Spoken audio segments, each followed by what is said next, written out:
नमस्कार, भाग्यशेष वार्ता डिजिटल मीडियामध्ये आपलं सहर्ष स्वागत करत आहे। आमचे नांदेड येथील प्रतिनिधी दीपक जोंधळे यांनी दिलेली अधिकची माहिती अशी की कोणाळे कोचिंग क्लासेसची अवैध बिल्डिंग पाडण्यासाठी शिवसेनेच्या वतीने आंदोलन करण्यात आलेले आपण पाहू शकता। या ठिकाणी तालुका अध्यक्ष शिवसेना तालुका प्रमुख ठाकरे गटाचे सुनील पाटील यांच्या मार्गदर्शनाखाली या ठिकाणी टाळे ठोकून आंदोलन करण्यात आलेले आहे।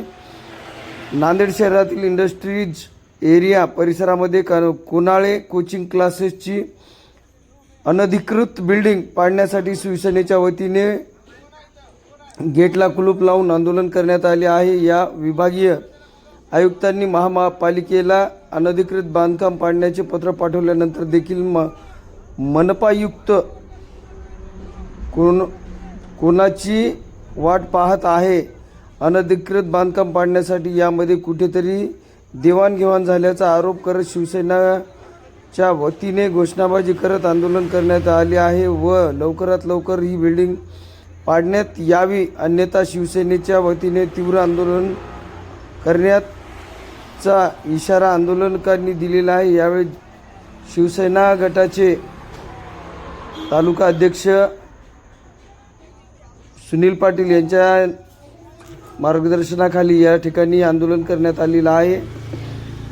शिवसेनेच्या वतीने मोठ्या प्रमाणामध्ये घोषणाबाजीसुद्धा करण्यात आलेली आहे। आमचे नांदेड प्रतिनिधी दीपक जोंधळे यांनी ही माहिती दिलेली आहे। लाईक करा, शेअर करा, संपर्क करा। आपल्या परिसरातील जाहिराती व बातम्यांसाठी आमचे प्रतिनिधी यांच्याशी संपर्क करावा ही विनंती। आपण जाणून घेऊया सविस्तर माहिती काय आहे, कशा पद्धतीने आहे ती। आज शिवसेनेचे आंदोलन करण्याची स्टाईल हे टाळा ठोकून आम्ही केलेलं आहे शिवसेना स्टाईलने, आणि येणाऱ्या काळात या प्रायव्हेट कोचिंग क्लासेसवाल्यांची दादागिरी बंद व्हावी। या विद्यार्थ्यांच्या मार्फत जे पालकांची लूट होत आहे, जे आवाढव्य फी हे वसूल करत आहेत, दाखवतात एक आणि वसूल एक करतात, यामुळे याच्या विरोधात, या पालकांच्या लुटीविरोधात शिवसेना रस्त्यावर उतरलेली आहे। हे जे आपण बघितलं ते कोचिंग क्लासेसवाले यांचे अर्ध्याच्या वरी 90% बांधकाम हे अनधिकृत आहे।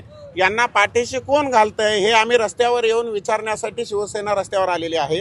आणि येणाऱ्या काळात जर पालकांची लूट हे जर क्लासेसवाल्यांनी थांबवली नाही तर येणाऱ्या काळात शिवसेना रस्त्यावर उतरल्याशिवाय 100% राहणार नाही। आणि आपल्या चॅनल मार्फत मी प्रशासनाला विनंती करतो की आयुक्त साहेब, या अनधिकृत बांधकामाची नोटीस निघूनसाठी तुम्हाला कुणाची पत्रिका हवी आहे का हा अनधिकृत बांधकाम पाडायचे म्हणून? माझ्या माहितीस्तव 270च्या नुसार सचिवाची सहीचं पत्र आलेलं आहे आयुक्ताला। मग आता तुम्ही कुणाची आमंत्रणाची वाट बघताय? आणि येणाऱ्या काळात तुम्हाला सांगतो, जर हे अनधिकृत बांधकामं क्लासेसवाल्यांचे पाडले नाही, यांचा पार्किंगचा प्रश्न आणि अनेक प्रश्न जे पालकांना फसवतात हे विद्यार्थ्यांमार्फत, तर त्या सर्व पालकांच्या वतीने मी एक विनंती करतो या कोचिंग क्लासेसवाल्याला, तुमची दादागिरी यापुढे इथे सहन केली जाणार नाही।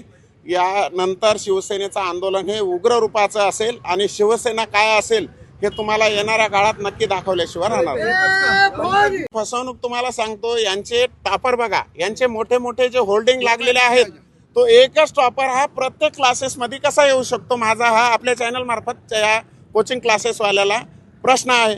आणि तुम्ही 10 ते 20 हजाराच्या बॅच होते यांच्या, 20 आणि 30 हजारातून लोक 5 आणि 10 जर टॉपर येत असतील तर हा संशोधनाचा विषय। बाकी 90% जे 9,900 विद्यार्थी गेले कुठे? त्यांनी फी कमी दिली का? आपल्या चॅनल मार्फत या क्लासेसवाल्यांना आव्हान आहे, तुम्ही जिम्मेदारी फक्त 5 ते 10 लोकांचीच घेणार आहात का? बाकीच्या 90% लोकांनी फी नाही दिली का? यांचे मोठे मोठे होर्डिंग आणि हे अतिक्रमण आणि यांची रोडवरली दादागिरी ही शिवसेना खपवून घेणार नाही।